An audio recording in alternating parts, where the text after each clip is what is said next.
Բարև ձեզ, հարգելի գործընկերներ, սկսում ենք կառավարության 2025 թվականի հունիսի 12-ի կառավարության հերթական նիստի աշխատանքները նախ օրակարգի նախագիծը պետք է հաստատենք, օրակարգի վերաբերյալ կան առաջարկություններ, դիտողություններ չկան, ըստ այդմ օրակարգի նախագիծը դրվում է քվեարկության, ովքեր են կողմ դրա հաստատմանը, դեմ չունենք, օրակարգը հաստատված է, քննարկում ենք չզեկուցվող հարցերի փաթեթը, փաթեթի վերաբերյալ կան առաջարկություններ, չկան, ըստ այդմ չզեկուցվող հարցերի փաթեթը դրվում է քվեարկության, ովքեր են կողմ դրա հաստատմանը, դեմ չունենք, փաթեթը հաստատված է, հարգելի գործընկերներ, միշտ զեկուցվող հարցերին անդրադառնալը ուզում եմ տեղեկացնել, թերևս գիտեք, որ երեք Firebird և Nvidia ընկերությունները պաշտոնապես հայտարարեցին, որ Հայաստանում կկառուցվի արհեստական բանականության խոշոր տվյալային կենտրոն և հրապարակումներից և աշխատանքային քննարկումներից հասկացա, որ խոսքը մոտավորապես մեր և մեր գործընկերների պատկերացմամբ $500 միլիոն սկսած ներդրումային ծրագիր է լինելու, պարոն Հայրապետյան, ինչ կարող եք ասել լրացուցիչ նախագծի մասին և նախագծի էությունը ուղղակի հանրությանը ավելի հասկանալի, ինչքան հնարավոր է հասկանալի դարձնելու ուղղությամբ, համեցեք։ Շնորհակալություն, պարոն վարչապետ, հարգելի գործընկերներ, Firebird ընկերությունը նոր է հիմնադրվել մեր մի քանի հայրենակիցների նախաձեռնությամբ Ռազմիկ Հովակիմյանի, թիմում են նաև Նուբար Աֆեյանը, այս ծրագրի իրականացման գործում մեծ ավանդ ունի նաև Nvidia ընկերության փոխնախագահ Ռև Լիպարիցյանը և այլոք, երեք Nvidia ընկերության, որը $3.5 տրիլիոն կապիտալիզացիա ունեցող տեխնոլոգիական հսկաներից մեկն է աշխարհի, գործադիր տնօրեն Ջենսեն Հուանգը, որի հետ դուք 2023-ին և նաև 19 թվականին առիթ ունեցել եք տարբեր հարթակներում հանդիպելու և քննարկելու նաև այս գաղափարը, վերջապես հայտարարվեց, որ Firebird ընկերությունը դառնում է Nvidia-ի եվրոպական տարածաշրջանում գլխավոր գործընկերներից մեկը, Հայաստանում այս մեծ նախագիծը իրականացնելու նպատակով նախատեսում են 26 թվականից սկսել ծրագրի իրագործումը, այո, ճիշտ նշեցիք, Firebird-ի հայտարարության մեջ նշված է, որ շուրջ $500 միլիոն ԱՄՆ ներդրում է նախատեսում իրականացնել, որը նաև ենթադրում է մինչև 100 մեգավատ էլեկտրաէներգիայի սպառում, նմանօրինակ ենթակառուցվածքները շահագործելու նպատակով ընդհանրապես էներգիան և ռեսուրսները չափազանց կարևոր են և այստեղ մենք հայտարարել ենք, որ Հայաստանը պատրաստ է, ունի այդ հզորությունները տրամադրելու, պետք է նշել, որքանով որ դա հնարավոր կլինի իհարկե հասկանալի կերպով, խոսքը նոր սերնդի գրաֆիկական պրոցեսորների մասին է, որ Firebird-ը պետք է ձեռք բերի Nvidia ընկերությունից, որ այս պահի դրությամբ աշխարհի ամենաառաջատար տեխնոլոգիան է համարվում, պրոցեսորները, որոնք համալրված են ամենաառաջատար չիպերով, սա հնարավորություն է տալու արհեստական բանականության հաշվողական ռեսուրսների cloud ծառայություններ մատուցել և հայաստանյան տնտեսությանը և աշխարհի տարատեսակ ընկերությունների, տեխնոլոգիական ընկերությունների, որոնք հիմնականում նորարարություններով են զբաղվում, այսինքն հետազոտողները, գիտնականները, մասնավոր բիզնես հատվածը նորարարությունների համատեքստում պետք է օգտվեն, վարձակալեն Firebird-ի կողմից արտադրված այդ արհեստական բանականության ռեսուրսը և իրենց հետազոտություններում կիրառեն, պետք է նշեմ, որ որոշ հատված մենք նախատեսում ենք, կառավարությունը նախատեսում է հասանելի դարձնել հայաստանյան ստարտափ էկոհամակարգի համար, AI մասնագետների համար, հետազոտողների համար, բայց հասկանալի է, որ մենք խոսում ենք մեծածավալ ռեսուրսների մասին, այսինքն հիմնական մասը բնականաբար ընկերությունը cloud ծառայությունների միջոցով պետք է հասանելի դարձնի և վաճառի աշխարհի տարբեր երկրներում ընկերություններին։ Պարոն Հայրապետյան, հիմա մենք մեր գործընկերների հետ արդեն եկել ենք որոշման, թե դեռ կնայենք, դեռ կտեսնենք, հույս ունենք ամենայն հավանականությամբ, այսինքն հիմա մենք կարող ենք ասել, որ վերջ մենք որոշել ենք, որ այս ներդրումային ծրագիրը Հայաստանում իրականացվելու է։ Մենք ընդհանրապես այս փուլում չունենք վերջնական որոշում մեր ներգրավվածության կամ մասնակցության վերջնական ձևաչափի, այսինքն դա կլինի համապատասխան հողատարածք տրամադրելով կամ էներգիայի այսպես նպաստավոր պայմաններով էներգիա, էլեկտրաէներգիա առաջարկելով, ինչպես նաև որոշակի հատված մեր տնտեսության համար օգտագործելով, սրա շուրջ ըստ էության քննարկումները շարունակվում են, բայց այն որ ծրագիրը պետք է իրականացվի, թե ընկերությունը եւ թե Nvidia-ի պաշտոնական հայտարարությունները ամենահեղինակավոր հարթակներից խոսում են այն մասին, որ ըստ էության նաև պետք է ասեմ, որ արդեն իսկ այս պահի դրությամբ մի քանի խոշոր ընկերություններ հայտարարել են, որ պատրաստվում են օգտվել այդ cloud ծառայություններից, ինչը որոշակիորեն նաև երաշխիքներ է ստեղծում, որ այս ծրագիրը չափազանց իրատեսական է։ Իհարկե մի քիչ նաև նրբություններ կան, որոնց շուրջ պետք է խոսել։ Օրինակ ես առաջարկել եմ, որ մեր գործընկերները քննարկեն նաև այս ներդրումային ծրագիրը իրականացնել ակադեմիական քաղաքի տարածքում, որտեղ մենք բարեբախտաբար բավականին մեծ տարածքներ եւ հնարավորություններ ունենք, եւ նաև ակնհայտ է, որ այս ենթակառուցվածքը մեծ թվով համապատասխան որակավորում ունեցող մասնագետների կարիք է ունենալու եւ նաեւ կարծում եմ, որ կարող է ակադեմիական քաղաքի նախագծի հետ եւ տեխնոլոգիական կլաստերի հարևանությամբ այս նախագծի գործարկումը իրականում կարող է սիներգիա ստանալ։ Մի բանում մենք վստահ ենք, որ համապատասխան ծավալի էլեկտրաէներգիա մատակարարելու հնարավորություններ մենք ունենք, մեր երկիր ունենք, այսինքն ի սկզբանե այդ հաշվարկները դրված են եղել տակը այս նախագծի հիմքում եւ իհարկե նաեւ ուզում եմ գոհունակությունը արտահայտել, որ այո, պարոն Հուանգի հետ մեր քննարկումները արդեն բյուրեղանում են, կոնկրետ արդյունք են տալիս եւ կուզեմ նաեւ Սփյուռքի մեր հայրենակիցների ջերմեռանդությունը եւ վճռականությունը ընդգծել եւ դրանց շնորհակալություն հայտնել դրա համար եւ ասել նաեւ, որ երբ որ մենք խոսում ենք Հայաստան-Սփյուռք հարաբերությունների բանաձևերի մասին, հենց նման գործունեությունը նկատի ունենք, որը շատ կոնկրետ է, շատ հասցեական է եւ որի ռազմավարական բնույթի հետ կապված որևէ կասկած, որևէ քննարկում ընդհանրապես չի կարող լինել, բայց ես նաև այս համատեքստում ուզում եմ մենք գնահատենք, թե վերջին ամիսներին տեխնոլոգիական ոլորտում ինչեր է տեղի ունեցել Հայաստանի Հանրապետությունում, որոնք, գիտեք ինչ, երբ որ տեղի են ունենում, դա արդեն դառնում է սովորական բան, բայց երբեք մենք չենք արձանագրում, թե ինչքան ժամանակ, ինչքան ջանքեր են գործադրվել, որ դա տեղի ունենա։ Հիմա Starlink-ի ծառայությունները Հայաստանի Հանրապետության տարածքում բացվեցին, հիմա դա արդեն շատ սովորական մի իրադարձություն է, բայց շատ երկար ժամանակ մենք աշխատում ենք, որպեսզի դա տեղի ունենա եւ հիմա ըստ էության Հայաստանի Հանրապետության ամբողջ տարածքում լեռներով, սարերով, դաշտերով ցանկացած ընկերություն, ցանկացած անձ կարող է ունենալ լայնաշերտ արբանյակային ինտերնետ, ինչը նաև մեր տեխնոլոգիական ոլորտի զարգացման շատ կարևոր խթան է եւ մենք նաև ուզում ենք, որ նաև մարզերում ներդրումներ լինեն այս տրամաբանությամբ եւ դա արդեն կոնկրետ ենթակառուցվածք է։ Մենք ըստ էության մի սուպեր համակարգիչը գործարկել ենք ինժեներական քաղաքում, թե չենք գործարկել ենք Այո, արդեն գործարկել ենք մյուս սուպեր համակարգիչը, որը էլի ձեռք ենք բերել Nvidia ընկերությունից եւ պարոն Հուանգի հետ նաեւ այցի ընթացքում քննարկումներից մեկն է եւ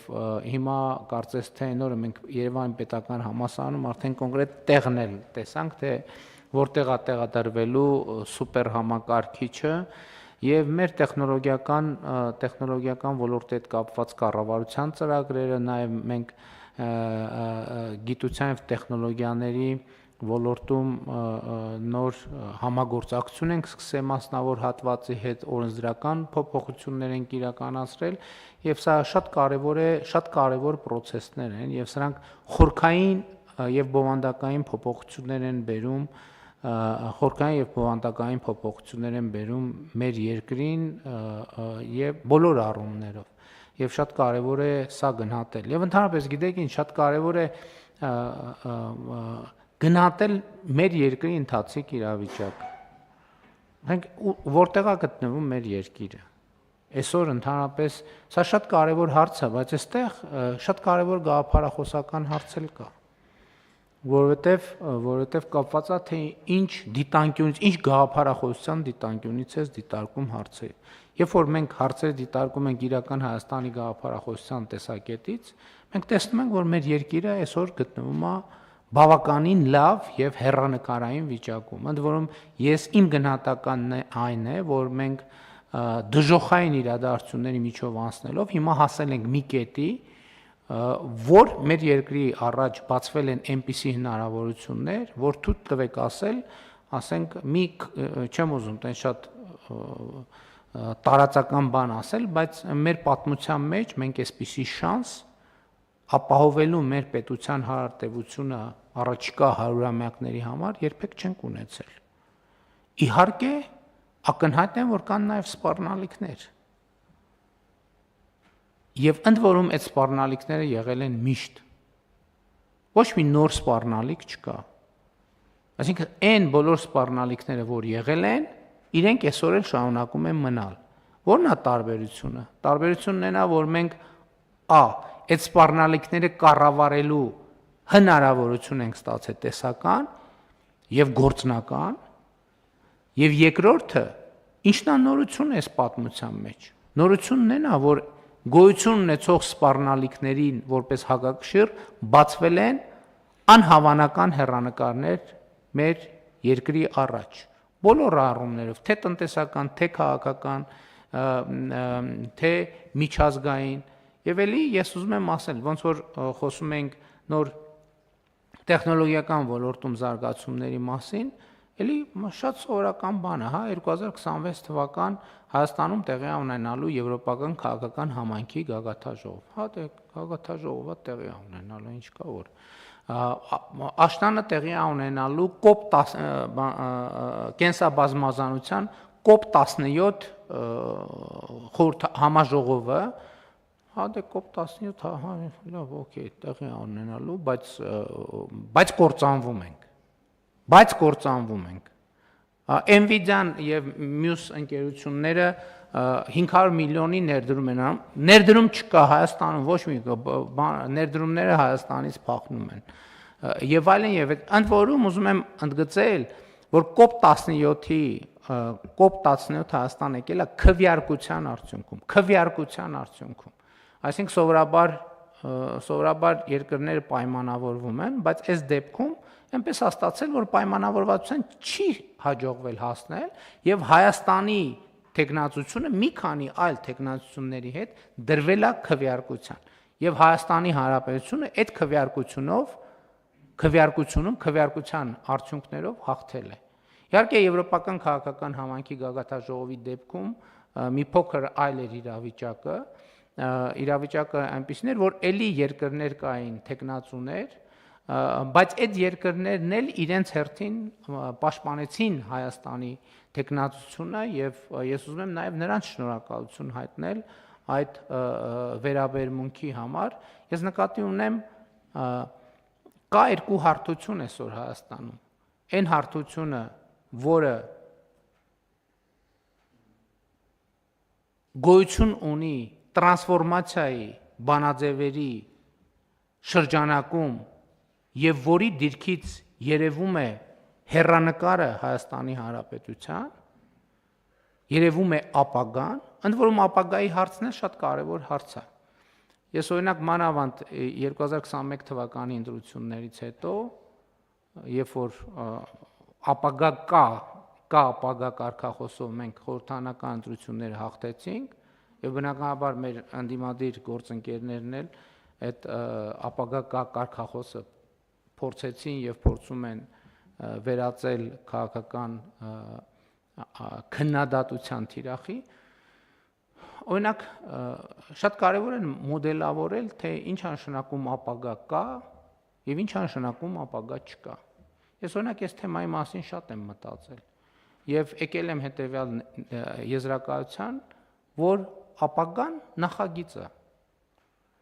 եթե ունես նախագիծ ուրեմն կա ապագա եթե չունես նախագիծ ուրեմն չկա ապագա այսինքն ապագան եթե մենք ուզում ենք բերել ապագա հայեցակարգային հասկացությունը ուզում ենք բերել դնել գործնական հարթության վրա ինչ է դա նշանակում դա նշանակում է որ դու ունես նախագիծ որ պետք է իրականացնես կոնկրետ նախագիծ եւ այս համատեքստում իրական Հայաստանի գաղափարախոսությունը ապագայի հիմքն է եւ ապագայի նախագիծ ապագա չկա այն դեպքում երբ որ չգիտես ինչ ես անելու բա հիմա ինչ ես անելու աջ ես գնալու ձախ ես գնալու ուղ ես գնալու հետ ես գնալու վերև ես թռնելու ներքև ես թռնելու երբ որ չկա դա նշանակում է չկա ապագա երբ որ դու կողմնորոշված ես թե ինչ ես անելու իսկ մենք այսօր հստակ կողմնորոշված ենք այդ կողմնորոշման մի մասը ակնհայտ է մյուս մասը ավելի մանրամասն ներկայացնելու համար մեզ ժամանակ է պետք եւ այդ ժամանակը մենք պետք է քաղաքական եւ ռացիոնալ օգտագործենք եւ կարծում եմ որ իհարկե ընդ որում շատ լավ է այս առիթով ենք մենք խոսում որովհետեւ արհեստական բանականությունը ակնհայտորեն ապագան է եթե Հայաստանում կա արհեստական բանականության ոլորտում այսպիսի ներդրում դա շատ բաների մասին է վկայում վկայում է իսկ ինչպիսին է Հայաստանի անվտանգության հեռանկարի մասին մարդկանց եւ ներդրողների պատկերացումը ոչ մեկ հենց այնպես չի բերի եթե հիմա հետևենք մեր անդիմությանը եւ մամուլի որոշ հատվածներին ովքեր առավոտից իրիկու մենակ մի բանն ասում որ մենք կործանվում ենք այդ մարդիկ ինչ են բերում այդքան ներդրում անում կտանեն այնտեղ որտեղ չեն կործանվում խնդրեմ նախ Սփյուռքի հետ կապված ուզում եմ ասել որ լիարժեք կիսում եմ ձեր մոտեցումը իմ կարծիքով սա Սփյուռքի ներուժը Հայաստանի տնտեսության զարգացման գործում ամենաարդյունավետ եւ ամենանպատակային ուղղելու դրսևորումներից մեկն է եւ Հայաստանի Հանրապետության նկատմամբ ըստ էության հոգատարության ամենաիդեալական դրսևորումներից մեկն է այս ձևաչափը որովհետեւ առաջին հերթին եթե չլիներ այդ ներուժի օգտագործումը եւ ներգրավումը այս նախագիծը պետք է անկեղծորեն ասեմ որ դժվար թե իրագործելի լիներ մեզ համար գոնե թե այս փուլում բայց խոսքը միայն տվյալ ենթակառուցվածքը մեզ համար հասանելի դարձնելը չէ խոսքը նաև վերաբերում է ապագայում դրա գրագետ արդյունավետ շահագործմանը որի կարողությունները եւ գիտելիքները եւս ներհայաստանյան շրջանակներում բավականաչափ սահմանափակ են եւ այս նախագծի նկատմամբ լավատեսությունը, որովհետև պետք է ասեմ, որ երեկվանից կարծիքները տարբեր էին։ Շատ մեծ ոգևորություն կար եւ կար որոշակի այսպես զգուշավորություն, ընդհանրապես խոշոր մեգա նախագծեր իրականացնելու հետ կապված։ Այդ լավատեսությունը մեզ տալիս է հենց այս թիմը, մարդիկ, որոնք ունեն կարողություններ, գիտելիքներ եւ փորձառություն նման մեծ նախագծեր իրականացնելու։ Դուք խոսեցիք կադրերի մասին, այստեղ եւս մեր քաղաքականությունները ուղղված են նրան, որ արհեստական բանականությամբ զբաղվող հետազոտողներին աջակցելու քաղաքականությունը մեզ համար առաջնահերթություններից է, առաջիկայում դրան ուղղված ծրագրերը եւս հանդես է գալու կառավարությունը եւ վերջում որպեսզի տարընթերցում չլինի Nvidia-ի եւ Firebird-ի հայտարարությունների մեջ անդադար նշվում էր AI Factory, եթե տարածիորեն թարգմանում ենք, լինում է AI գործարան։ Ուղղակի ուզում եմ ասել, որ խոսքը արհեստական բանականության չիպերի արտադրության մասին չէ, պարզապես դա ձևակերպում է, խոսքը ինտելեկտի, արհեստական բանականության արտադրությանն է վերաբերում, չիպերի մասին գուցե ապագայում առիթ կունենանք մտածելու։ Շատ լավ։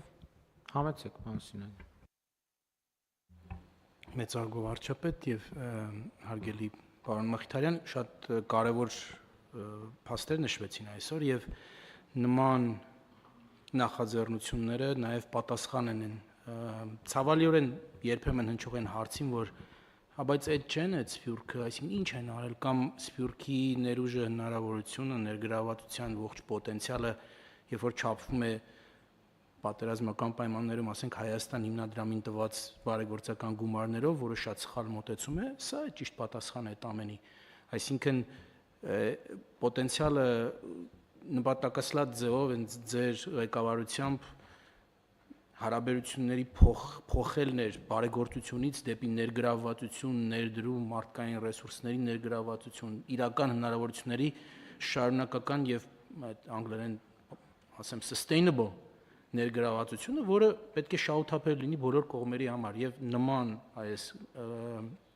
նախաձեռնությունները եւ բիզնես ներդրումները դրա ամենալավ օրինակն ու ապացույցն են ու մինչեւ վերջ պետք է սա հասցնենք, որպեսզի նաեւ կիրառականորեն կարողանանք ներկայացնել հանրությանը։ Շատ լավ։ Իդեպ դուք խոսեցիք Հայաստան համահայկական հիմնադրամի միջոցների մասին, ես նկատեցի, որ ընդդիմության շարքերից էլի խոսում են, որ հիմնադրամի միջոցներից յուրացվել են, գողացվել են։ Ես ուզում եմ հիշեցնեմ, որ ազգային ժողովում քննիչ հանձնաժողով էր ձևավորվել եւ քննիչ հանձնաժողովը ղեկավարում էր ընդդիմության ներկայացուցիչը։ Պետք է արձանագրել ուր է այդ քննիչ հանձնաժողովը, բա ուր է իրանց եզրակացությունը։ Ինչի չի կազմակերպվում, չի շարունակվում այդ քննիչ հանձնաժողովի աշխատանքը։ Ասենք թող հանրությանը պարզաբանում տան։ Էլի հազար ներողություն դուրս են գալիս տակից գլխից խոսում են բաները, որոշ կաշառակերներ եւ չասենք ում մասին է խոսքը, չնայած բոլորս է հասկացանք, որ խոսքը Ռոբերտ Քոչարյանի մասին է։ 100 միլիոն, չգիտեմ, հիմնադրամից գողացնի։ Արծվիկ Մինասյանը չէր այդ բանի քննիչ հանձնաժողովի ղեկավարը։ Ուր են, բա ուր է իրանց զեկույցը։ Թող մի հատ գրեն, ստորագրեն, որ գողացվել է, մենք էլ այդ դեպքում կիմանանք ինչ անենք։ Սիրուն կդիմենք դատարան եւ նրանց կստիպենք հակառակը պնդել։ Ոչ թե կստիպենք դե յուրե, որովհետև մենք գիտենք, թե ինչա տեղություն է ունեցել եւ գիտենք, որ իրենց ասածը տեղի չի ունեցել։ Եվ այս հայտարարություններն էլ ես չգիտեմ, մենք հակադարձում ենք, չենք հակադարձում, բայց էլ եմ ասում, փաստերն է, որ կար քննիչ հանձնաժողով։ Հիմա ես նայեցի, ոնց որ լուրջ չկա այդ հանձնաժողովից։ Իրանք ասում էին լծակներ, ես անենք, բացահայտենք, բայց ինչի չեն բացահայտում։ Թող բացահայտեն։ Համեցեք։ Պարոն վարչապետ, զեկուցելու բան չկա, այսինքն թեմա չկա։ Ի սկզբանե դա եղել է կեղծ օրակարգ, փուչիկ։ Հետևաբար ինչ գոյացնեն, ինչ կարողանան ներկայացնել հասարակությանը եւ մի բան էլ նշեմ, որ ի վերջո Հայաստան համայնքական հիմնադրամի հոգաբարձությունների խորհրդի մեջ ներկայացված են համարյա բոլոր այն ուժերը, որոնք այդ հարցը բարձրացրել են։ Իրենք խորհրդի մեջ են, իրենք կառավարող մարմնի անդամ են։ Խորհուրդ այդ հարցը քննարկել է եւ եկել է եզրակացության, որովհետեւ թեմա չկա, այսինքն հիմնադրամի խորհուրդն է հենց եկել այդ եզրակացության, բայց ես դրա մասին չեմ ասում։ Ազգային ժողովում քննիչ հանձնաժողով ձևավորվել է, թող այդ հանձնաժողովը այդ եզրակացությունը տա։ Ում են կանչել, ինչ են արել, ես անկեղծ ասած գիտեմ, որ հիշում եմ, որ սկսեցին աշխատել ու տենց գնաց կորավ, բայց հանձնաժողովի նախագահը հենց Հայաստան խմբակցությունը ներկայացնող անձ է, եւ այդ անձը թող պատասխան տա, բա ինչ եղավ, ուր է, ինչ եզրակացություն ունեն։ Շատ լավ, հարգելի գործընկերներ, առաջարկում եմ անցնել զեկուցվող հարցերի քննարկմանը, բայց կներեք եւս բայց ցավալի թեմա կա, խոսքը 3 ճամբարակում տեղի ունեցած պայթյունի մասին է, որը պարոն Մկրտչյանի վերջո հաստատվեց, որ գազի արտահոսքից է պայթյունը տեղի ունեցել, թե դեռ պետք է քննություն տեղի ունենա։ Շնորհակալություն։ Մեծարգո պարոն վարչապետ, հարգելի գործընկերներ, դեպքի առնչությամբ նշեմ, որ 3 հունիսի 11-ին ժամը առավոտյան 0:34-ին ահազանգ է ստացվել ճգնաժամային կառավարման կենտրոն, որ ճամբարակի Գարեգին Նժդե փողոցներից մեկում շենքի բնակարաններից մեկը այրվում է եւ հրդեհ կա, անմիջապես դեպքի վայր են ժամանել 2 մարտական հաշվարկ եւ պարզվել է նախնականով, որ գազի արտահոսքի հետևանքով կուտակված գազի պայթյուն է տեղի ունեցել եւ շենքի փլուզում Ներգրավել են անմիջապես նաև որոնողափրկարարական ուժեր լրացուցիչ, հավաք տագնապի ազդանշանով այսպիսի հայտարարություն ունեցել ենք փրկարար ծառայությունում, 282 փրկարար ծառայողը ներգրավել որոնողափրկարարական աշխատանքներին, ցավալիորեն ունեցել ենք 5 զոհ, 12 հոսպիտալացված անձ, վերջիններիս վիճակը բավարար է, 1 անձ դուրս է գրվել, նաև սեյսմիկ գնահատում է իրականացվել շենքում, բայց նախնական գնահատումը ամբողջական համալիր փորձաքննության է ենթարկվելու, ներկայությամբ շենքի որոշ բնակարաններում հնարավոր է բնակվել ըստ նախնական գնահատման, բայց հաշվի առնելով որոշ ռիսկեր, դեռևս բնակիչները չեն բնակվում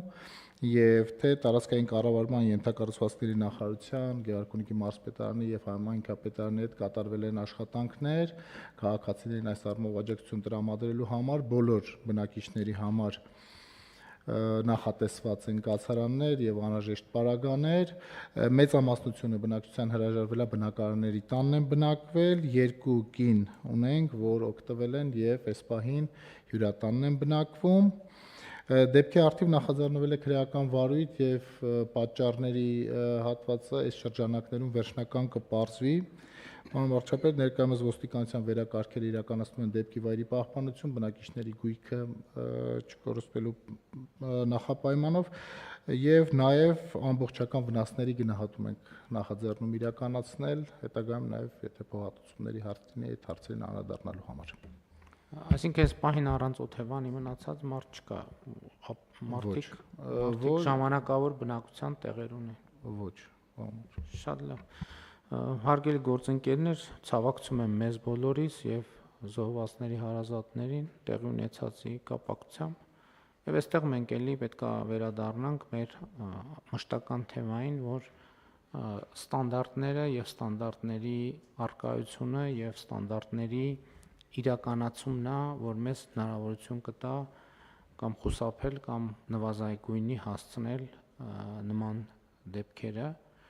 եւ պետք է այս ուղղությամբ աշխատենք։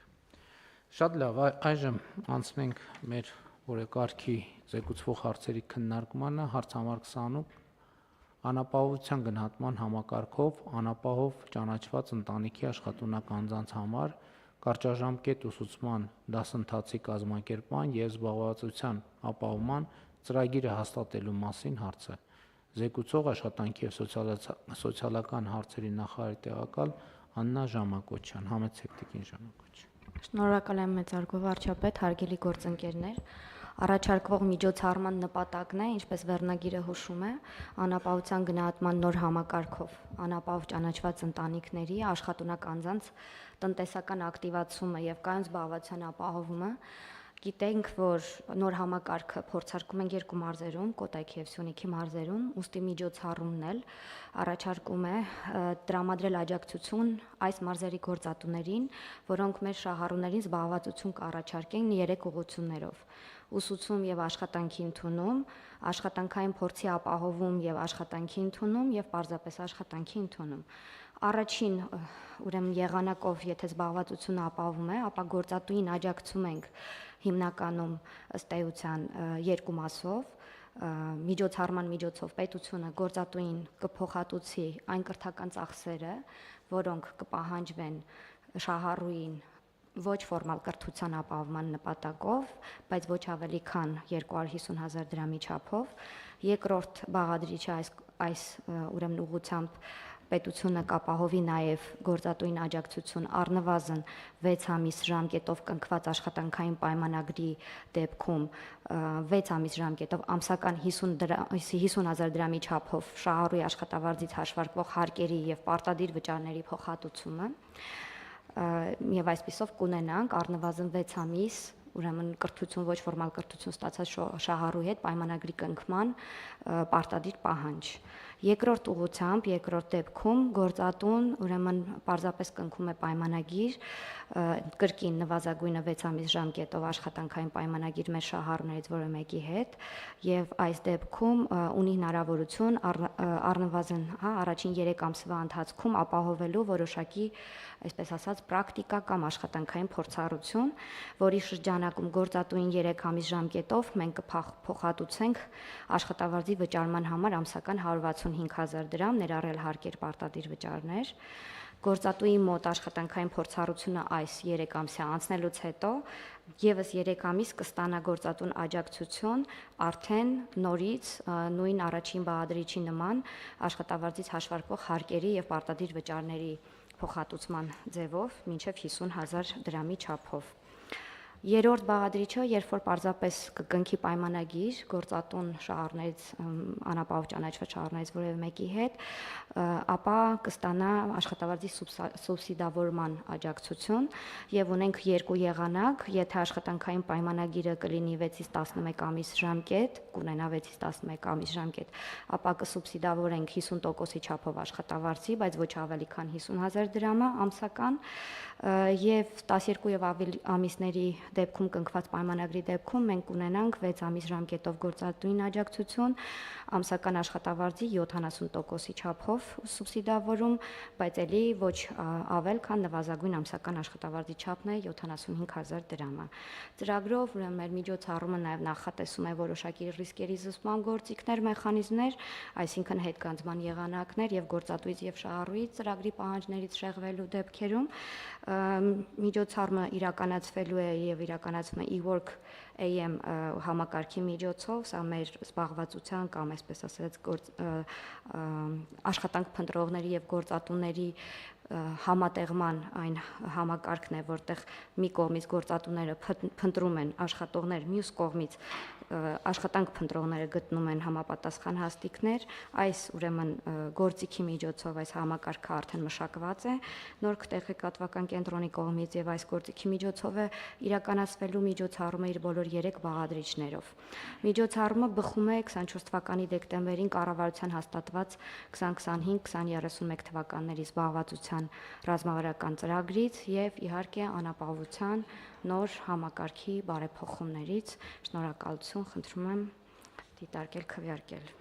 Շնորհակալ եմ Տիկին Ժամակոչյան, հարգելի գործընկերներ, անապահովության գնահատման նոր համակարգի, մեր նոր համակարգի ռազմավարական նպատակը աջակցել մարդուն, որ հաղթահարի աղքատությունը։ Աղքատությունը հաղթահարելու գործիքը, ինչպես խոսել ենք, աշխատանքն է։ Եվ մենք հիմա հետեւյալ տրամաբանությամբ ենք գնում, որ անապահով գնահատված ընտանիքի աշխատունակ անդամին առաջարկելու ենք աշխատանք եւ աշխատանքի միջոցով աղքատության հաղթահարում։ Իհարկե հասկանալի է, որ այդ եւ դա լինելու է մեր միասնական սոցիալական ծառայությունների այս ուղղությամբ հիմնական գործունեությունը, այսինքն շատ ծավալուն գործունեություն, որպեսզի անապահովության գնահատական ունեցող ընտանիքի անդամներին կարողանան առաջարկել աշխատանք։ Եվ բնականաբար կամ ավելի ճիշտ փորձել հասկանալ, թե որտեղ կարող են աշխատել անապահովությամբ գնահատական ստացած ընտանիքի անդամները եւ բնականաբար նախնական փուլում նրանց անհրաժեշտ կլինի ուսուցում, ոչ ֆորմալ ուսուցում, որպեսզի նրանք տվյալ աշխատատեղին համապատասխան հմտություններ եւ կարողություններ ձեռք բերեն, որից հետո արդեն նախնական աշխատանքային փուլ, որից հետո արդեն ավելի երկարատև աշխատանքային փուլ, եւ այս բոլոր փուլերում կառավարությունը, նախարարությունը, սոցիալական ծառայությունները մարդուն ուղեկցելու են եւ ուղեկցելու են նաեւ այն ընկերությանը, որտեղ տվյալ շահառուն պետք է աշխատանք ունենա, փորձնակ լինի եւ այլն եւ այսպես շարունակ եւ ուղեկցելու են միջև ըստ էության այն կետը, երբ որ մենք կարողանանք գնահատել, որ մարդը աշխատունակ մարդը, գործունակ մարդը ըստ էության վերադարձել է աշխատանքի շուկա եւ նա արդեն կարող է իր հետագա գործունեությունը աշխատանքի շուկայում դասավորել եւ ենթադրվում է, որ եթե տնկերությունը այդքան ուղեկցել է իրեն եւ կառավարությունն էլ այդքան աջակցել է, ենթադրվում է, որ փոխադարձ շահագրգռություն պետք է լինի այդ համագործակցությունը շարունակել։ Եվ հայեցակարգային առումով այս որոշման եւ համակարգի նպատակը եւ իմաստը հետեւյալն է. մենք չպետք է հանդուրժենք, որպեսզի ուղղակի համակարգը մարդկանց իներցիայով պահի աղքատության վիճակում։ Մենք պետք է տրամաբանությունը փոխենք եւ համակարգի նպատակը իմաստը լինի մարդուն աղքատության շեմից դուրս բերելը նրան կրթվելու եւ աշխատելու միջոցով, որովհետեւ ելի եմ ասում, աղքատությունը հաղթահարելու ուրիշ ճանապարհ պարզապես գոյություն չունի։ Եվ սա է միակ ճանապարհը, որով հնարավոր կլինի աղքատությունը հաղթահարել։ Ճիշտ շարադրեցի ամեն ինչ տիկին ժամապատիչ։ Շատ ճիշտ, մեծարգո վարչապետ, ես ուզում եի ասել, որ մենք ընդհանուր առմամբ մեր անհատական մոտեցումը վերաբերում է ոչ միայն զբաղվածության ապահովմանը, այսինքն մենք ամեն սոցիալական դեպքի հետ անհատական աշխատանք ենք պլանավորում անել եւ ըստ էության ծառայությունների մնացած բոլոր կարիքները եւս բավարարել ընտանիքներին, եթե օրինակ համապատասխան ծառայություն է անհրաժեշտ, խորհրդատվություն է անհրաժեշտ, որպեսզի աշխատանքը հնարավոր դառնա, դա եւս համակցվում, այսինքն մենք գործ ունենք սոցիալական աշխատանքի, սոցիալական դեպքի վարմաշրջանակով անհատականացված բոլոր այս խոցելի ընտանիքների հետ անհատականացված աշխատանքի հետ գործ ունենք։ Լավ։ Կան այլ դիտարկումներ։ Չկան, ըստ այդմ հարցը դրվում է քվեարկության, ովքեր են դեմ որոշման ընդունմանը, դեմ չկա, որոշումն ընդունված է։ Մեր խնդիրն է նա, որ մենք ինչպես մյուս դեպքերում պետքա պարբերաբար վերադառնանք եւ մոնիտորինգի արդյունքները նայենք։ Համակարգը աշխատում է, թե չի աշխատում։ Եթե աշխատում է, շատ լավ։ Չնայած եթե նույնիսկ աշխատում է, պետքա նայենք, թե ինչ կարող ենք անել, որ ավելի արդյունավետ աշխատի։ Եթե չի աշխատում, ուրեմն պետքա վերադառնանք, տեսնենք ինչն ենք սխալ ձևակերպել կամ որոշել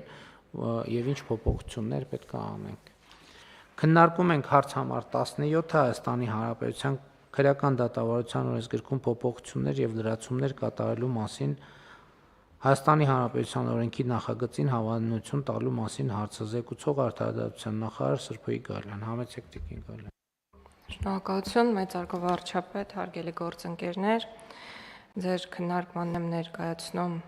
քրեական դատավարության օրենսգրքում փոփոխություններ եւ լրացումներ կատարելու մասին Հայաստանի Հանրապետության օրենքի նախագիծը։ Նախագծով առաջարկում է սահմանել ընդհանուր կարգավորում, ըստ որի քրեական դատավարությունում վերաքննիչ բողոքները որպես կանոն կքննվեն գրավոր ընթացակարգով, այսինքն ըստ էության ամրագրվում է վերաքննիչ բողոքները գրավոր ընթացակարգով քննելու ընդհանուր օրենսդրական կանխավարկած, սահմանելով միայն որոշակի բացառիկ դեպքեր դրանից շեղվելու համար։ Հատուկ նշեմ, որ քրեական դատավարությունում գրավոր ընթացակարգը նորություն չէ, այժմ էլ կան որոշ վարույթներ, որոնք քննվում են գրավոր ընթացակարգով, եւ նախագծով այդ վարույթների ցանկին ավելանում է վերաքննության վարույթն ամբողջությամբ։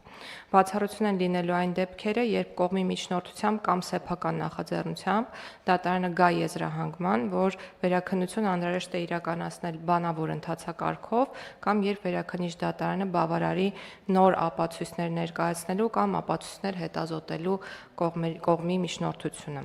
Նախագծով նման բացառությունների սահմանումը պայմանավորված է անհրաժեշտ արդար դատաքննության իրավունքի պատշաճ երաշխավորման համար, ընդ որում դատարանը չի կարող կամայականորեն կիրառել այս կարգավորումը, քանի որ ընդհանուր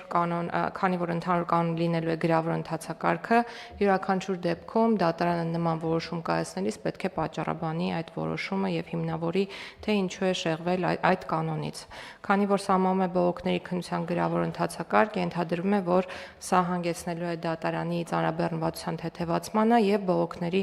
ավելի արդյունավետ քննությանը, հետեւաբար որպես հաջորդ քայլ նախագծով սահմանվում է, որ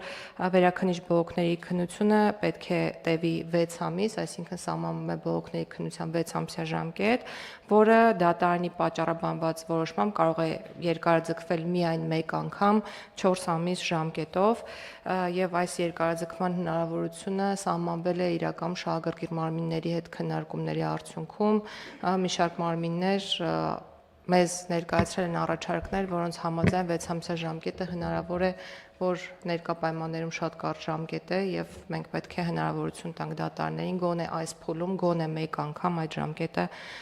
երկարացնել եւ մենք գնացել ենք ընդառաջ իհարկե այդ առաջարկներին։ Այս համատեքստում քրեական գործերով վերաքննիչ բողոքների մեծաքանակության պայմաններում գրավոր ընթացակարգի կիրառումը եւ միաժամանակ վերաքննիչ բողոքների քննության հստակ ժամկետների սահմանումը կնպաստի արդարադատության որակի եւ արդյունավետության բարձրացմանը, կերաշխավորի գործերի քննության ողջամիտ ժամկետների պահպանումը, բացառելով նաև բանավոր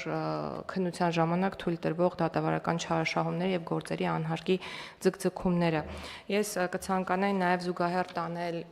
քաղաքացիական դատավարության հետ, նշելով, որ քաղաքացիական դատավարության շրջանակներում ներկայում վերաքննիչ բողոքները քննվում են գրավոր ընթացակարգով եւ դրանց քննության համար կա եւս սահմանված ժամկետ, որը կրկին 6 ամիսն է,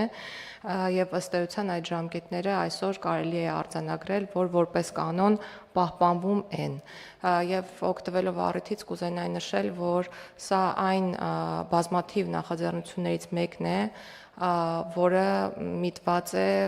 արագ ու արդյունավետ դատաքննության ապահովմանը, իսկ մյուս նախաձեռնությունները ըստ հերթականության կներկայացնենք ձեր դատին, բոլորն էլ միտված են լինելու դատարաններում գործերի արագ ու արդյունավետ քննության ապահովմանը։ Եվ մի բան էլ ավելացնեմ, որ քաղաքացիական դատարանում ունենք այսօր բավականին լավ վիճակ գործերի քննության տեմպի հետ կապված, եւ սա պայմանավորված էր մեկ փոփոխությամբ, այն է մինչև 200,000 դրամ գումարի բռնագանձման պահանջների քննությունը նոտարներին հանձնելու կարգավորում նախատեսելն էր հաջողության գրավականը եւ այդպիսով կարող ենք արձանագրել, որ նախորդ տարվա ընթացքում մենք ունեցել ենք 80%-ով դատարանի բեռնաթափում գործերի, այսինքն մենք 80% դեպքերում բացառել ենք, որպեսզի հայցերը ներկայացվեն քաղաքացիական դատարան եւ այս օրինակ լուծումներ նաեւ ցանկանում ենք առաջարկել մյուս դատավարությունների շրջանակներում, որպեսզի վերջո կարողանանք ինչ որ չափով նվազեցնել դատարանների ծանրաբեռնվածությունը։ Շնորհակալություն։ Շնորհակալություն Տիկին Գայլյան։ Հիմա այս նախագիծը եւ նրա ընդունման պարագայում նշանակում է մենք վստահ կասենք, որ քրեական գործերով վերաքննիչ դատավարությունները 1 տարուց ավել չեն տևի։ Պարոն վարչապետ, 6 + 4 10 ամիս ավել։ Դա կանոնն է։ Ես կարծում եմ ձեր հարցը միտված է նաև նրան, թե ինչ կլինի, եթե դրանք տևեն 10 ամիս եւ ավել, որովհետեւ պրակտիկայում նման դեպքերը մենք չենք կարող բացառել։ Նման իրավիճակներում գործի քննության հետ կապված որևէ բան տեղի չի ունենա, որովհետև ժամկետի սպառումը չի ենթադրի, որ քրեական գործի քննությունը այդ փուլում կավարտվի, ոչ, պետք է դատարանը միևնույնն է որոշում կայացնի, այսինքն կողմերի համար նշանակություն չի ունենա, բայց դատավորի համար միանշանակ կունենա նշանակություն կարգապահական պատասխանատվության տեսքով։ Այսինքն պետք է շատ ծանրակշիռ հիմնավորում լինի, թե ինչի է 10 ամսից ավել դատավարությունը տևել։ Եթե չկա այդ շատ ծանրակշիռ հիմնավորումը, դա արդեն կարգապահական պատասխանատվության հիմք է։ Այո, եւ ոչ միայն, որովհետեւ սկզբունքը հետեւյալն է, ցանկացած դեպքում պետք է տևի 6 ամիս, ծանրակշիռ հիմնավորումը պատճառաբանված որոշման տեսքով պետք է լինի, որպեսզի եւս 4 ամիս գործի քննությունը երկարացվի, եւ եթե նույնիսկ այդ որոշումը պատճառաբանված չլինի, հնարավոր է կրկին առաջանա դատավորին կարգապահական պատասխանատվության ենթարկելու հարցը։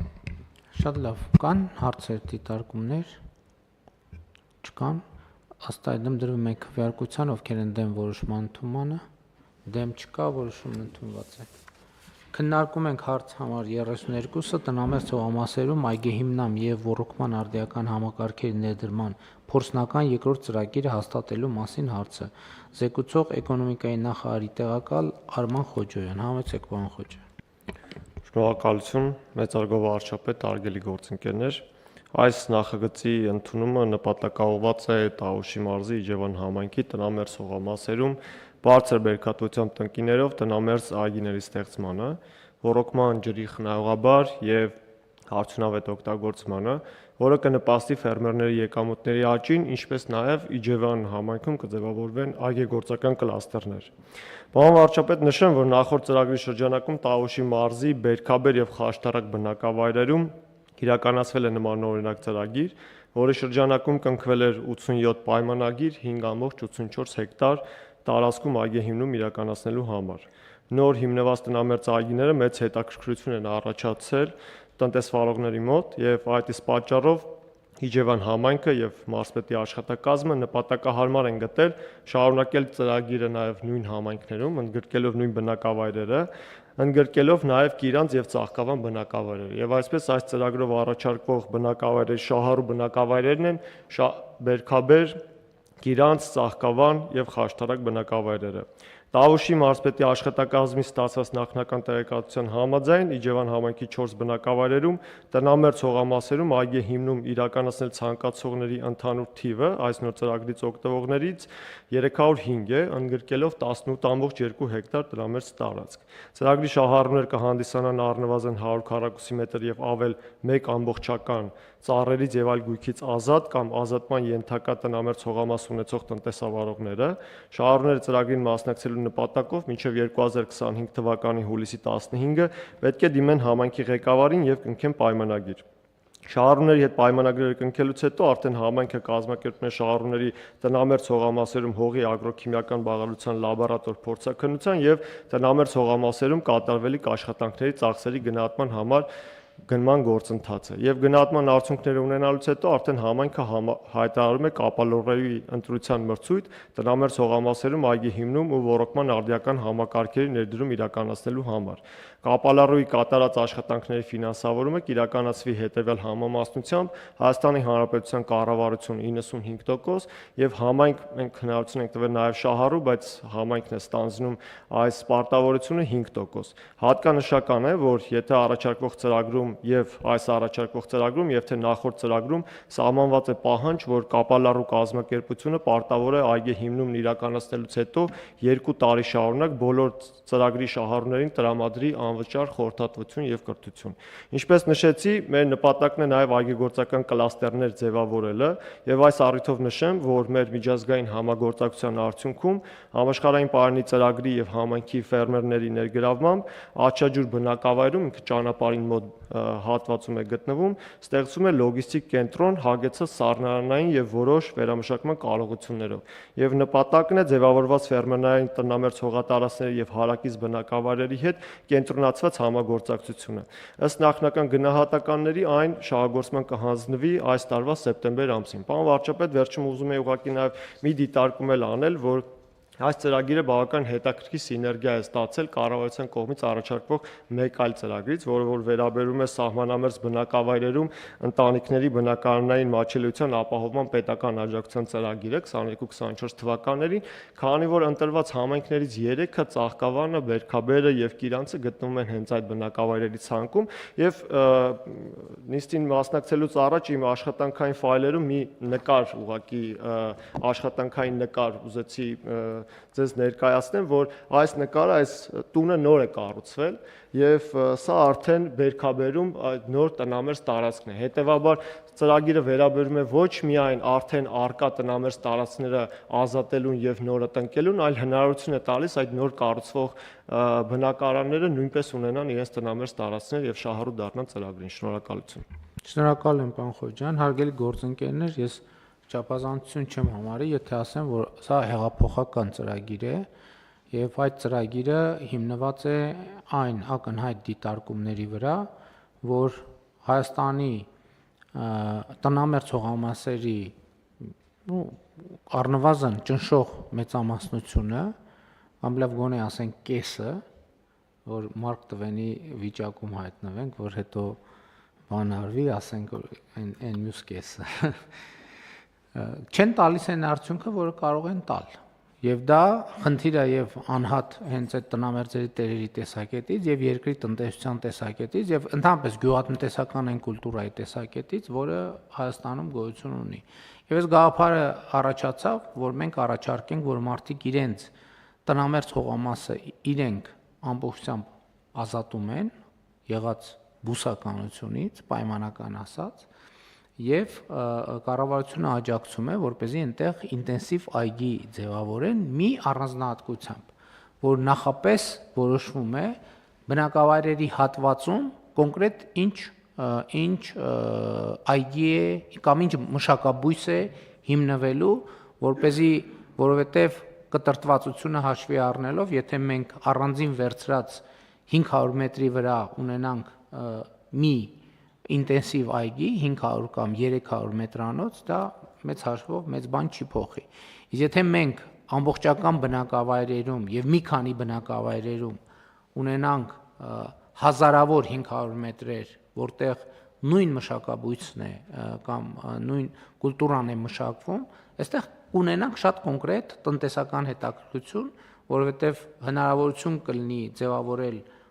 ապրանք, որը հետաքրքիր է շուկայի համար եւ բնականաբար ապրանքող հետաքրքրվողներն է կունենան կոնկրետ հասցեներ, որտեղ կարող են գնալ եւ կոնկրետ ձեռք բերել այդ ապրանքը։ Իհարկե, այս ծրագրի նկատմամբ ի սկզբանե ինչպես եւ պետք էր կռահել, շատ մեծ հոռետեսություն կար, նախ հոռետեսություն կար պետական համակարգում եւ շատ դժվար եղավ, որ հետևողականորեն, որ մենք ասենք, չէ, պետքա արվի, որովհետեւ ինչպես Հայաստանում ցանկացած բան, երբ որ մի բան ասվում է, առաջին ռեակցիան նա, որ չէ, հնարավոր չի լինի, ում է հետաքրքիրով աուզելու, ոնց կարա տենց լինի, ամեն ինչ լավա թողեք տենց էլ մնա։ Եվ երկրորդը կար հոռետեսություն արդեն տեղերում, թե բայց հետևական աշխատանքի շնորհիվ ի հայտ եկան այն առաջին մարդիկ, ովքեր ասցին հա մենք համաձայն ենք, այս ինչ որ մեր հողամասում կա, մենք մեր ձեռով հանենք այդ հին ծառերը, որոնք ակնհայտորեն արդյունք չեն բերում եւ տեսնենք թե կառավարությունը ինչ է առաջարկում։ Եվ Խաշթառակ գյուղից սկսեցինք, չէ, հիմա Խաշթառակ եւ Կիրանց Խաշթառակ եւ Բերքաբեր գյուղեր Խաշթառակ եւ Բերքաբեր գյուղերը հիմա ավելացրեցինք եւ Խաշթառակը Բերքաբերը, քանի որ այդ գյուղի բնակիչները եւս ցանկություն են հայտնել իրենք էլ մասնակից դառնան ծրագրին, դրա համար մարզպետարանը եւ համայնքը նպատակահարմար գտա, որ այդ բնակավայրերը շարունակենք այդ ծրագիրը իրականացնել, ավելացնելով Ծաղկավանը եւ Կիրանցը։ Շատ լավ։ Հիմա մենք սկսեցինք Խաշթառակ եւ Բերքաբեր բնակավայրերից եւ այնտեղ ինչ որոշվեց, ինչ մշակաբույսեր, հոն եւ նուռ էր։ Հոն եւ նուռ։ Եվ այնտեղ ըստ էության արդեն սկսել է հոնի եւ նուռի կլաստերի ձևավորումը, որտեղ նաեւ մենք աջակցում ենք կաթիլային, որ աջակցելը որն ամբողջը մեր բյուջեի հաշվին է արվում, այսինքն 5%-ը, որը պայմանական է, եւ այնտեղ այդ կլաստերը հիմնվում է, այստեղ մեր հաջորդ ռիսկը, պարոն Խոջոյան, հետեւյալն է, որ այն տնկիները, որ մենք տալիս ենք, այն տնկիները պատշաճ սերտիֆիկացված լինեն եւ որակյալ լինեն, որովհետեւ ես այդտեղ հաջորդ ռիսկը եմ տեսնում, որ հանկարծ չպարզվի, որ այն տնկիները, որ մենք տալիս ենք, դրանք պատշաճ որակի չեն։ Այս հարցը մենք ո՞նց ենք լուծեն։ Պարոն վարչապետ, պահանջը սահմանված, որ բուսասանիտարական անձնագիր պետք է ունենան, եթե դա տեղական տնկիներին է վերաբերում, որը կփաստի, որ վիրուսներից եւ վնասատուներից զերծ են, եւ նաեւ ներմուծված տնկիների դեպքում այն պետք է հավաստագրված լինեն, քանի որ տեղական տնկիներից օրինակ հոնը ինքը ավելի տեղական տնկիները բավականին հարմարեցված են հենց Տավուշի մարզի բնակավայրում մշակաբույսից կախված է։ Չէ, բայց ասենք այդ իմիջիալոց այդ այգիների այդ պատմությունը գոնե ես Իջևանից գիտեմ թե ոնց է ստացվել, որն է պատմությունը, որ այգիները իրենց որակը գցել են, որովհետև տենց հարևանից կողքից դուրս եկած բաները, շիվերը եւ այլն տեղափոխելով տնկելով, տենց է տեղ ունեցել։ Հիմա բայց մենք պետքա դա շատ կարեւոր արձանագրում է, որ տնկի որակը առանցքային նշանակություն ունի։ Բայց հիմա ձեր ասածով նշանակում է, որ մենք այդ որակը երաշխավորել ենք։ Կապալառու կազմակերպությունը հենց այդ որակը երաշխավորում է։ Այո։ Ու մենք Հայաստանում տնկիների հավաստագրման հարցը տենց էլ չլուծեցինք, հա։ Պարոն վարչապետ, վերջերս քննարկում ենք ունեցել փոխվարչապետ Տիգրան Խաչատրյանի գլխավորությամբ եւ նշեմ, որ 2024 թվականից Հայաստանը արտամանկցել է յուպով միջազգային կազմակերպությանը, որը հենց գյուղատնտեսության ոլորտում, եթե ավելի պատկերավոր բացատրեմ, մշակաբույսերի ոնց որ մտավոր սեփականությունը, բայց գյուղատնտեսության ոլորտում, այսինքն տնկիների սեփականության պաշտպանությամբ է զբաղվում եւ Հայաստանը արդեն անդամակցել է իր օրենսդրական ակտերը համապատասխանեցնելով։ Մենք արդեն մշակված են բոլոր ակտերը եւ գործընթացը մի նախագծի ընդունումից հետո արդեն կմեկնարկի, որ տնկարանները պետք է հավաստագրվեն եւ միայն արդեն հավաստագրված Հայաստանում տնկարաններից ձեռք բերված տնկիները մենք կարող ենք երաշխավորություն տալ, որ այն համապատասխանում է մշակաբույսի անձնագրով բոլոր պահանջներին, թե ինչ մշակաբույս է, ինչ բերքատվություն ունի, ինչ տեսքի բերք ենք ստանալու, որ այդ աղավաղումներին վերջապես վերջ տանք։ Շատ լավ, դե հույս ունենք առաջի բերքը ենթադրում եմ մյուս կամ մյուս տարի կստացվի եւ հույս ունեմ, որ բերքը տեղում կլինի, բայց հիմա շարունակելով միտքս, ընդ որում այնտեղ տնկիներ եւ կաթիլային ոռոգում է անցկացվում։ Իհարկե նրանք ովքեր կորոշեն, որ հետագայում հակակարգտային ցանցեր ունենան, ինչը մենք պետքա խորհուրդ տանք մեծ հաշվով եւ այդպիսի աջակցության ծրագրեր ունենք եւ ահա երբ որ առաջին համարձակները այդ որոշումը կայացրին, ես ուզում եմ շնորհակալություն հայտնել այդ մարդկանց, սկսեց շատ մեծ արագությամբ հետաքրքրությունը աճել, ինչը մեր հիմնական նպատակը եւ նպատակադրումն էր, եւ մենք այս ծրագիրը պետք է շարունակենք, որը կարծում եմ ելի եմ ասում որակը էական է, բայց երբ որ որակը երաշխավորեցինք, սա ըստ էության ռազմավարական ներդրում է, թե բնակավայրերի, թե ընդհանրապես Հայաստանի Հանրապետությունում գյուղատնտեսության ոլորտի փոփոխության համար, որովհետև ակնհայտ է, որ այն գյուղատնտեսությունը, որը մենք իմացել ենք 20 կամ 30 տարի առաջ, այդ գյուղատնտեսությունը այլևս եկեք ուղիղ ասենք գոյություն չունի։ Մենք ուղղակի գոյություն չունի պարզապես, մենք տենց ուրվականին ուզում ենք տենց տեղ-տեղ ամուր բռնած պահենք, չի ստացվելու պահել։ Բայց այդ էլ մեկ է ժամանակա տանելու եւ մենք այս օրինակներով պետքա ցույց տանք, որ այնուամենայնիվ լուծումները կան եւ այդ լուծումները հետաքրքիր են եւ ինչքան մեծ լինեն կլաստերները, այնքան ավելի արդյունքը ավելի մեծ կլինի։ Հիմա դուք նշեցիք, ես չգիտեի, որ Աչաջուրում փաստորեն սառնանային տնտեսություն է հիմնվում եւ սա եւս արձագանք է մեր ծրագրին, որ երբ որ կլաստերը ձևավորվի նուրի եւ հոնի, այսինքն դա նաեւ կարեւոր է իրենց ապրանքայնացնելու, արտահանման եւ այլնի համար համապատասխան ենթակառուցվածքները գոյություն կունենան, ել չեմ ասում, որ այդ գյուղեր տանող ճանապարհները կառուցված են, կառուցվում են, իհարկե Խաշտարակի կամուրջը նախորդ տարվա ջրհեղեղից վնասվեց, բայց այնտեղ կա ժամանակավոր կամուրջ, բայց ընդհանուր առմամբ ենթակառուցվածքներն էլ գտնվում են պատշաճ վիճակում, իսկ կաթիլային ոռոգումն էլ հնարավորություն կտա, որ ջրի սակավությունը հաղթահարվի եւ ելի եմ ասում, ես որևէ կասկած չունեմ ծրագրի բովանդակության հեղափոխական նշանակության վրա։ Այստեղ խնդիրն է նա, որ իրականացման որակը պետք է լինի պատշաճ հսկողության տակ եւ այդպես մոտավորապես կամ տնայնագործական իրադրություններ պետքա թույլ չտանք, պետքա ծրագիրը ոնց նախագծված է հստակ այդպես էլ ճշգրիտ պետքա իրագործվի եւ իմ ակնկալիքն է նա, որ նախարարությունը եւ համապատասխան մարմինները հետևեն։ Իհարկե առաջիկա աշխատանքային այցերից մեկի ընթացքում մենք անպայման նաեւ կայցելենք եւ տեղում կտեսնենք թե ինչ ենք ստացել կամ ոչ աշխատանքային այցերի ընթացքում կամ ընդհանրապես անսպասելի կամ այնպես ոչ պաշտոնապես, բայց ես անպայման ուզում եմ գնալ եւ տեսնել թե ինչ ենք ստացել տեղում։ Խնդրեմ կան դիտարկումներ, համեցեք Մանխաչյան։ Շնորհակալություն, պարոն վարչապետ, դուք նշեցիք մի կողմը հարցի, որը տնամերձ հողամասերի ավելի արդյունավետ օգտագործման կարևոր հարցն է, բայց կա նաեւ հարցի հաջորդ կողմը եւ մենք պարոն Խոջյանի եւ էկոնոմիկայի նախարարության հետ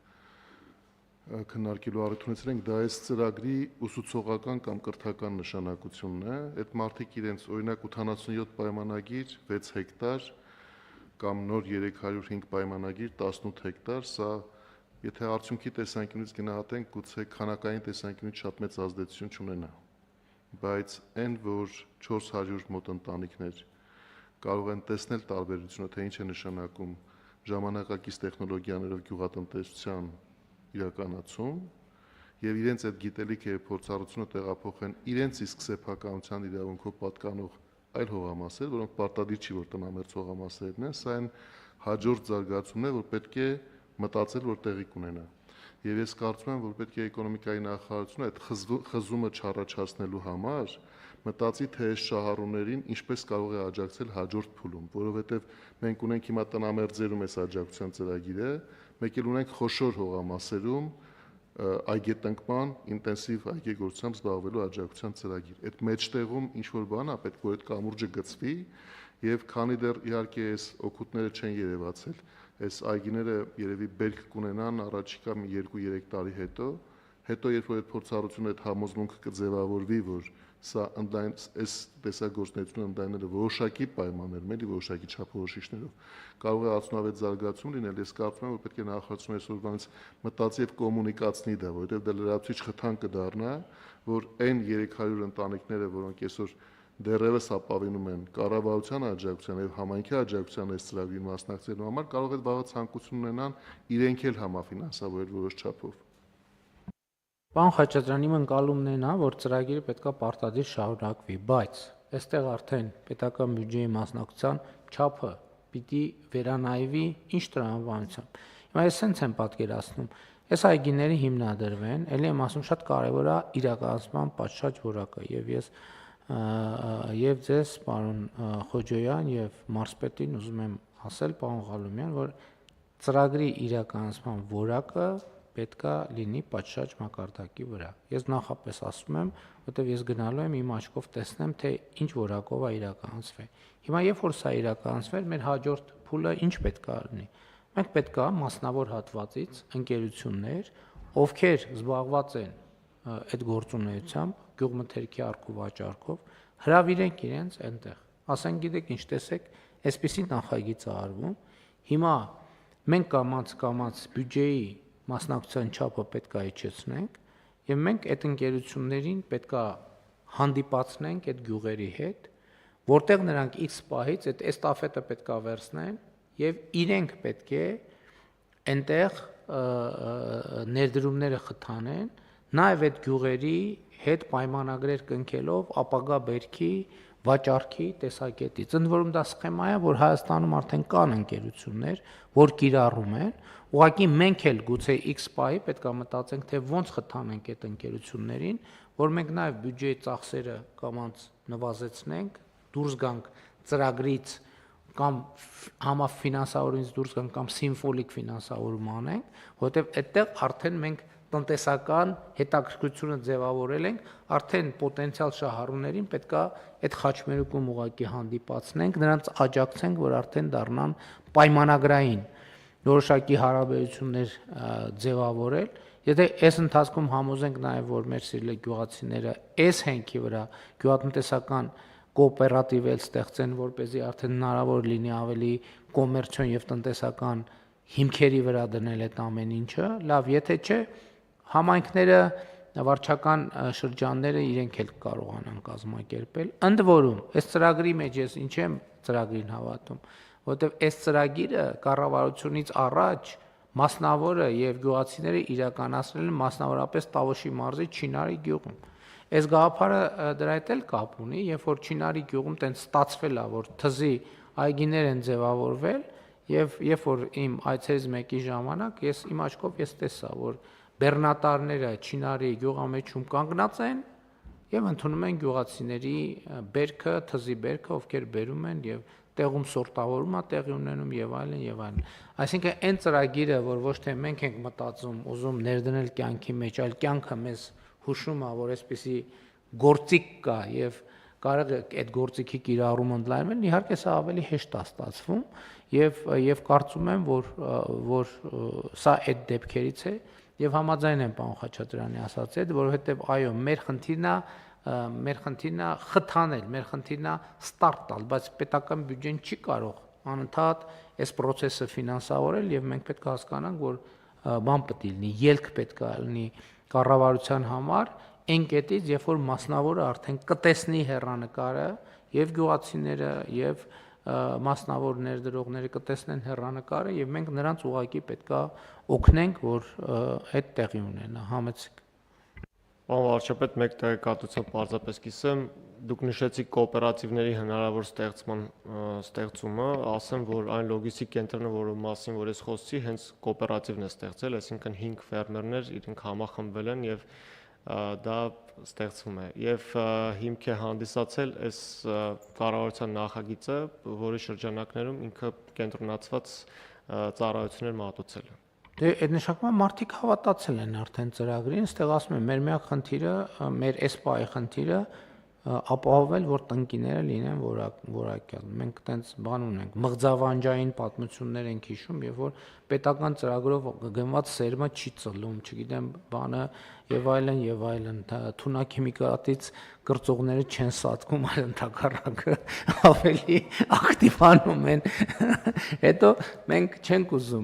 ուզում նոր բաներ, քրեական գործեր, տենց մենք ուզում ենք բերք, մենք ուզում ենք արդյունք։ Եվ խնդրում եմ ուշադիր լինենք եւ պարոն Խաչատրյան, այդ իրոք այդ տնկիների հավաստագրման մեխանիզմն էլ ի վերջո ունենանք, որպեսզի հանգիստ այս ծրագրերը կարողանանք իրականացնել։ Խնդրեմ այլ դիտարկումներ չկան, ըստ այդմ դրվում է քվեարկության հարցը, ովքեր են դեմ որոշման ընդունմանը, դեմ չկա, որոշումն ընդունված է, հարգելի գործընկերներ, մեր նիստի օրակարգը սպառված է։ Եվս մի հարցի մասին ես դրամփակ ռեժիմով կուզենամ տեղեկացնել մեր գործընկերներին։